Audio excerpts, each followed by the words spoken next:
Simon to take microphone.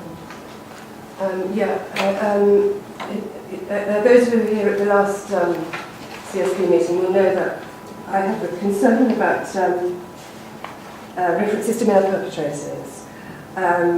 So on page 5, you just report in very broad terms, but I think it's really misleading to do that. I'm not saying that work on male victims isn't valuable, of course it is, but I think it's very misleading to present figures just boldly like that when we know that of those male victims, about 30% of their perpetrators are also male.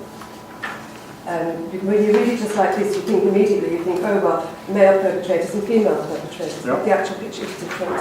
So 30% of that 12,500 adult males, 30% of their perpetrators are also male, and 30% of the female perpetrators are women who had previously experienced abuse, violence or abuse, from the presenting male victim, if you understand what I mean. So 30% of those male victims have they've been abused. They have been historically abusive partners, and their partner, their female partner, has retaliated at last. She's reached the end of her tether and she's retaliated. So, do you see what I'm saying, Simon? I want to see, whenever those figures are presented, I want there to be an explanatory comment. Yeah. I agree with everything you just said, which is why we're undertaking the research at the moment to round this out. Now, I have issues, and I know leaders, with the methodology of the Crime Survey for England and Wales. Once you interrogate that data, it throws up all kinds of different things, which is why we've decided to do it locally. To test the methodology of the Crime Survey, but also to look at the context to the reporting, because the headline data in Cambridgeshire is 24% of incidents reported come from men. Now, I don't want to spoil the surprise in terms of the research that I'm doing at the minute, and it'd be unfair to talk about the interim findings. But what I'm coming across paints an interesting picture of the types of incidents that will be reported to the constabulary. Some of it is in keeping with the research that you've mentioned, especially Hester's paper on who does what to whom. Some of it directly contradicts that research. So yes, we can broaden out discussion. The needs assessment, which I referred to earlier, certainly does do that and brings in the academic perspective. What we've got here is a rehash of what's in the Crime Survey in England and Wales, which we have to respond to.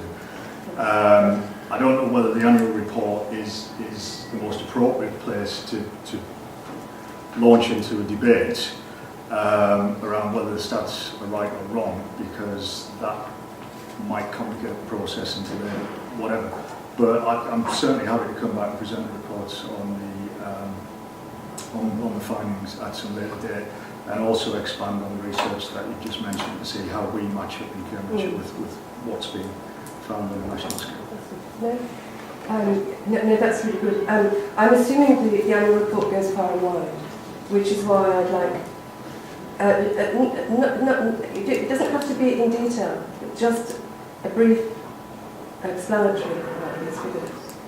That they to reflect what I said earlier, the percentages of male perpetrators, etc. Because the report does, I'm assuming, does go far and wide. It's misleading without some explanation. That's my fear.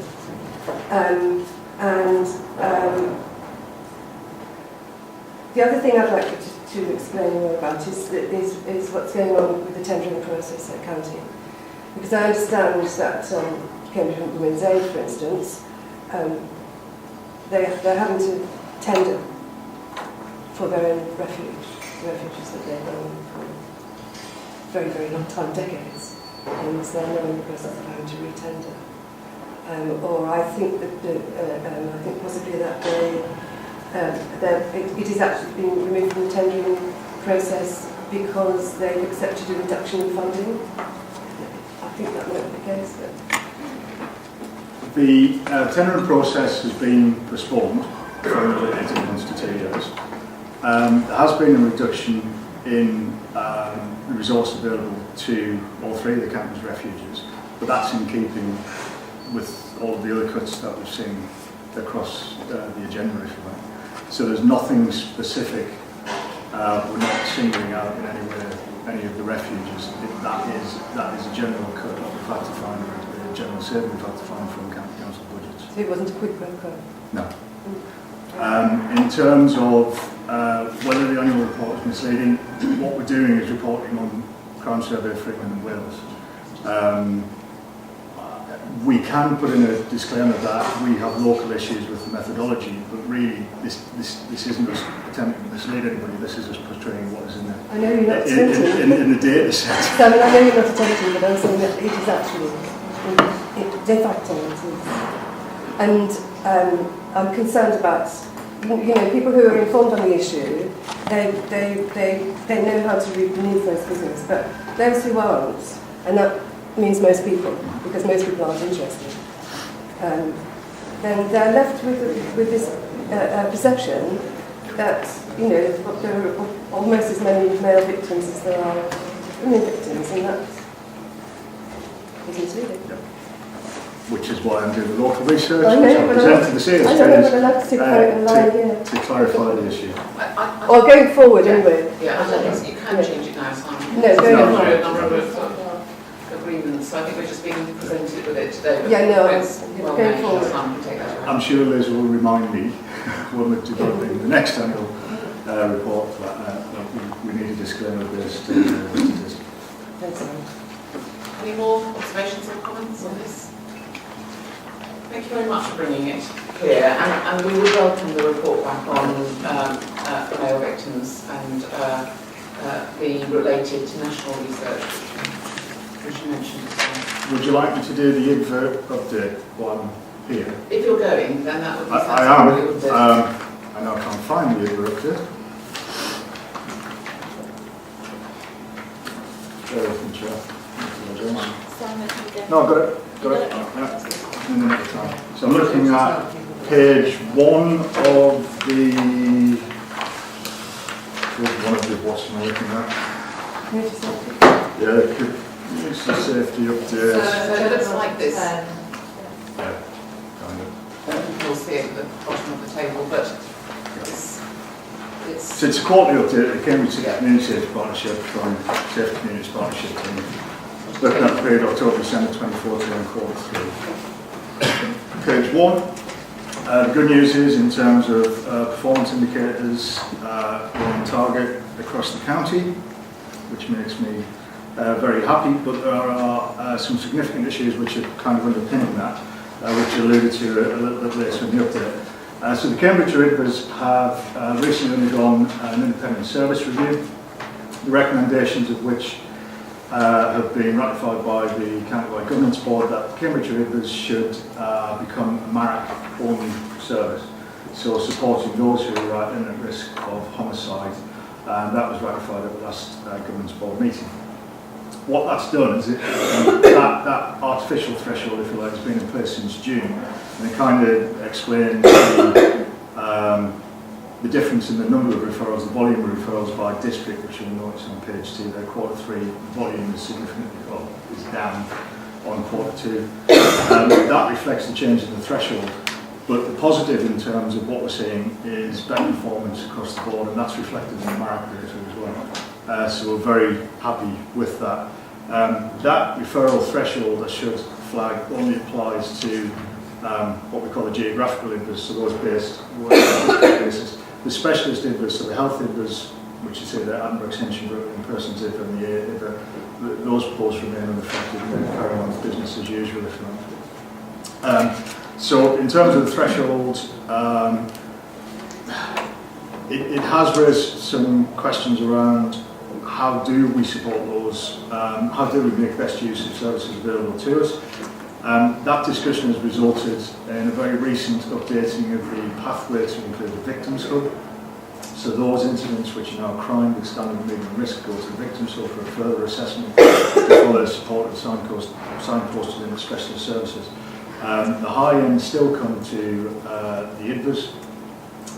Those non-crimes, or those where there's no criminal justice intervention, will remain with outreach in the voluntary sector, which Cambridge County Council continues to commission. In saying that, we have manipulated the threshold, if you like. If you look at the volume of referrals for the last calendar year, just for comparison, you'll actually see that we haven't reduced the volume of individuals we're supporting by that many. And that's indicative of the increased demand on the service, if you like.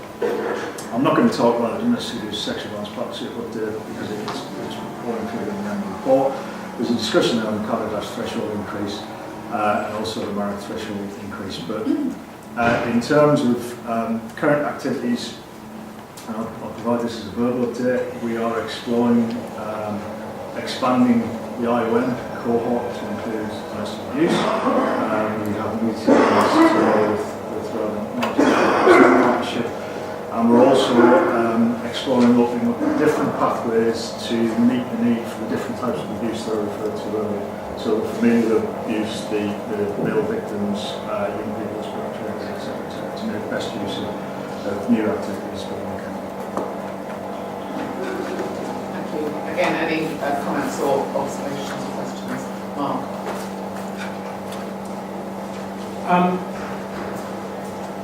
Correct me if I'm wrong, then. What's happening is the number of reported incidents is going up, which is good. The result of that is that you've had to put the thresholds up so that a fewer people at a lower level are being supported by the IDVAs. And linked to all of that is a reduction in money across the board, which is leading to you asking voluntary sector organisations to pick up the pieces of the bits that you've left over because you've raised the threshold. Am I right? No, you're partly right in terms of what we've had to manipulate to meet the increased demand. In terms of the voluntary sector, it's exactly the opposite. The issue that was brought to us from the voluntary sector, and which kind of instigated the referral pathway revision, was high volumes, unmanageably high volumes, which needed administrating and needed following up on. So within those high volumes of cases going from MASH to the voluntary sector was an awful lot of those incidents which I previously referred to, which would not be the bread and butter of established domestic violence services. So where two brothers have come back from the pub on a Friday night, kick seven dollars out of each other, that has ended in a police incident, which then goes to Women's Aid or Refuge. So there was issues around volume, there was issues around administrative volume, there was issues around the appropriateness of the referrals going in. The response to that is to reduce all of that by routing the crimes to the victim's hub, where they receive a specialist victims needs assessment, which is designed around domestic abuse. The victims hub will then determine the context to the incident. So is it familial, is it partner violence, what is it? And will then support signpost more appropriately into specialist services. What that means is the specialist voluntary sector services are no longer having to administrate high volumes to sift through it, to look at those cases which they're able to support. Somebody else is doing that for them. What we've also done to support, and we're working to support frontline officers to signpost directly at the point of crisis, if you like, is to enhance the information that frontline officers are giving out to victims, and also to be innovative in what information officers are able to present and how it's presented. So in answer to the question, some of what you said, yes, you've hit the nail on the head. The bit about the voluntary sector, it's exactly opposite.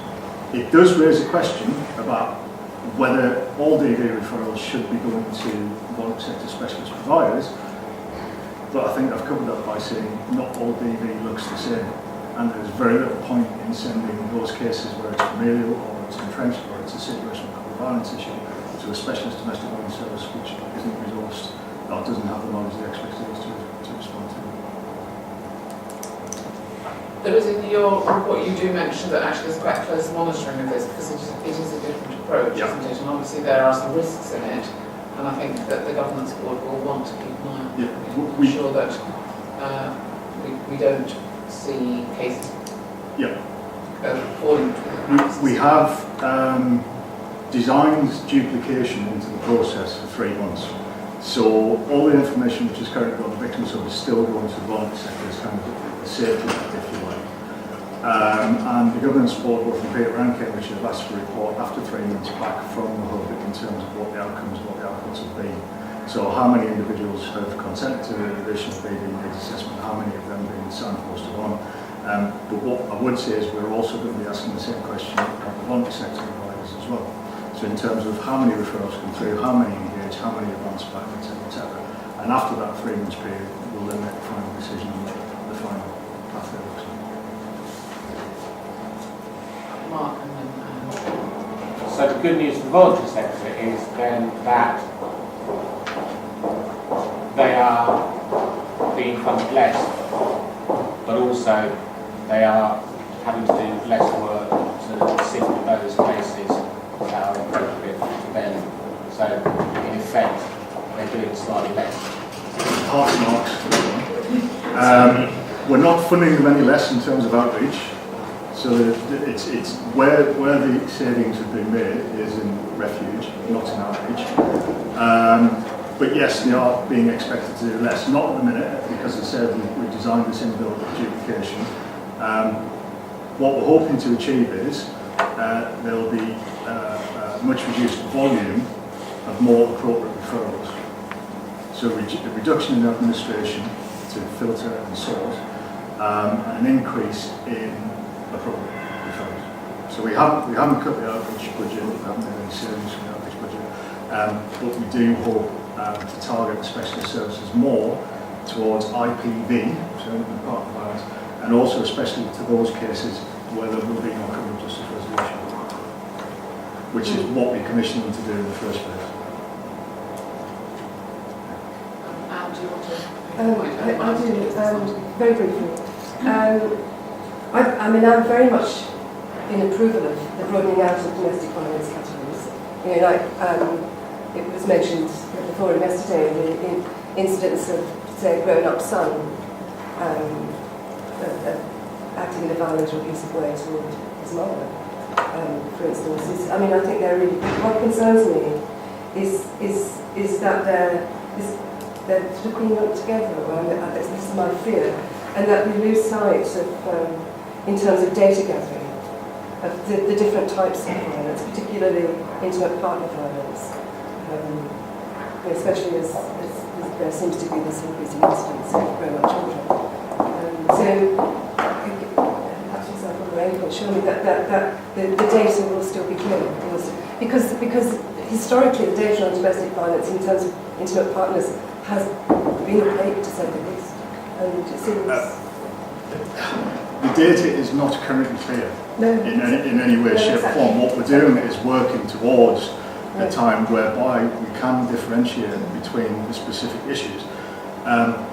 Very simply put, because we rely predominantly on the constabulary for data, it all comes through a big hopper and it's all coded with a domestic abuse incident, and it's not differentiated. And I'm not saying it's for the constabulary to differentiate. It may be that the secondary support services are better placed to differentiate, because what we need to do is to examine the context of those incidents. The incident will only tell you so much. You need to examine the context of the incidents to understand and differentiate between the types.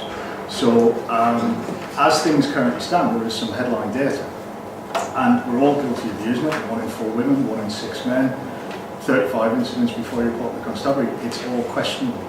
And I'm not content, I'm not satisfied with going along with that data set, if you like. I'm much more interested in finding down what is happening in Cambridgeshire so we can better respond. What I hope to be able to do, what the vision would be within the next few years working with the research team, is for us to be able to say, we know how many nasty IPV cases we've got, and this is our response. We know how many situational couple violence, so dysfunctional relationships, and what our response is. How many familial violence incidents the police are attending, and what our response to that is. So this, we're actually attempting to differentiate and not muddy the water, but clarify what it is that we're seeing and what our response should be. that will inform action planning, will inform commissioning in the not too distant future.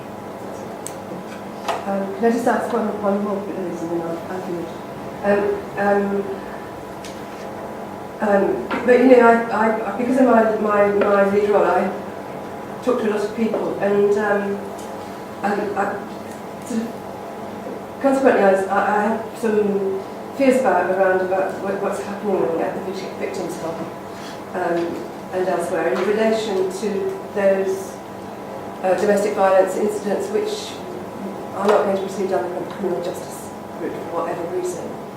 And the concerns that have been raised with me and that I echo are that the referrals to organisations such as Cambridge Women's Aid aren't quite as proactive as they were before.